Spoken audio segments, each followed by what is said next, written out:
Hey, it's another edition of Field Tested and Approved by John V, 3 IPS. So, what do we got today, except for these little Calumet little weight bags? Okay, so I got my Bio-Enno battery. This is one of the old ones. I've had this for 2015. 2015. 9 amp hour battery. I got it at HRO in Oakland, California. Okay, so I got my battery, the FX4CR. Fits in your hand. Again, another original Bio-Enno battery, 3.21. Needs charger. Why does it need a charger? Because if I travel and I bring this battery, I may end up with a dead battery and I need to bring a charger. And then I got all my adapters and stuff like that in there. So we'll try that out. Is the radio in. I've got another battery in a box. I've got my SWR meter because the FX4CR does not have an antenna tuner.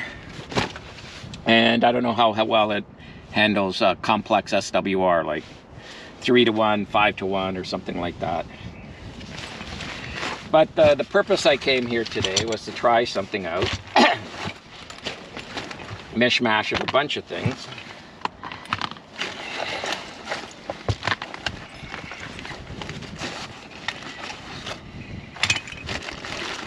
Okay.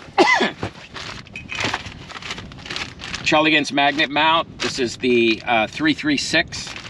This has the stud for the MC750, which is an M10. Then I have my Gabil GRA-7350TC. This is the one that has the 3/8 24-inch stud on it. This is the one you want. You can get it with an SO230 or a PL259 connector on it, but I specifically wanted this one here. So I'm going to couple this one here, not with the whip antenna, which is, you know, it's lightweight. If you do it properly, you won't bend it or break it. But they came out with, it's about 8 feet. It's not a direct copy of the military AT271, but it's about 8 feet. Has the right threading for this antenna, and it also has a bunch of adapters on it. The adapters alone are probably worth 15 bucks, so pretty handy. When I saw the adapters on, I said that's perfect. I could use this adapters for other bits and pieces. So the way we're going to do this is we're going to replace maybe the could be considered fragile telescopic whip. We're going to replace it with this one here. Probably easier to deploy too, because this has got to go on the top of the roof of my car. So we'll give this a try out to see how that works out, if that idea. That's really why I'm here today, is just to try to prove that out. Now the other thing I want to do is I don't want to make it base loaded, so I didn't want to molest my buddy pole antenna kit. So I was going to use these the ones from Chameleon, as make it more, instead of a base loaded antenna, make it center loaded, so it's got a little bit more efficiency. So I did swap out the end pieces on these with longer fittings. The ones I got last time were too short, so there was always exposed thread, so I had to swap those out. So that was a quick mod I made right away. So this is roughly, I believe, 2 feet. Buddy pole ones are 11 inches. I think super antenna, I think her arms are the same.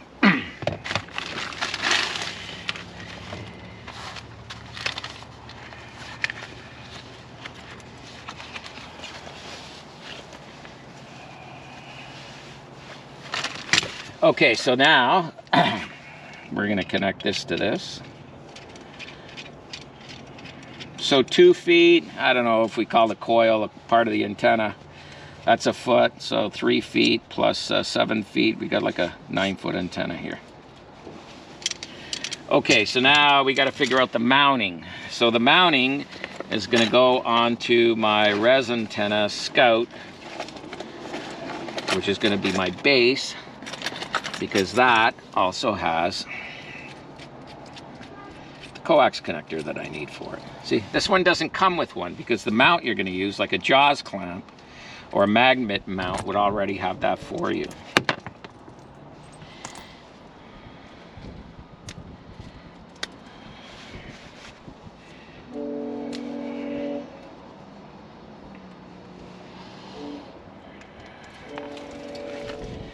Okay, so this is now going to couple onto here.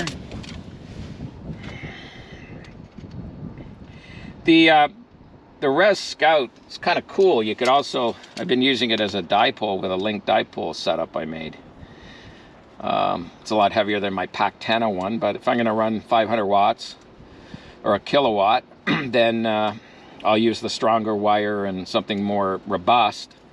But if I'm only running up to 100 watts, my PAC-10 link dipole that I think I've had since 2015 probably will probably do just as well.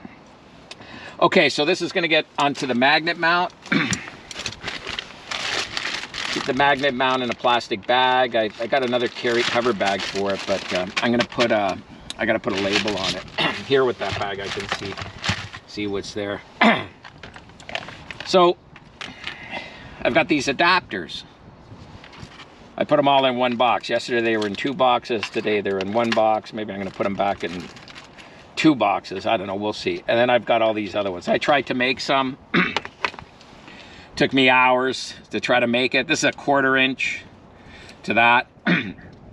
Tried to make another one that would do this, and that for the... I couldn't figure it out. And then I found that Chelegance already made these things, right? So I didn't have to worry about it. So what I need to do is take an M10 thread, which is these orange ones, screw that on, and a coupler,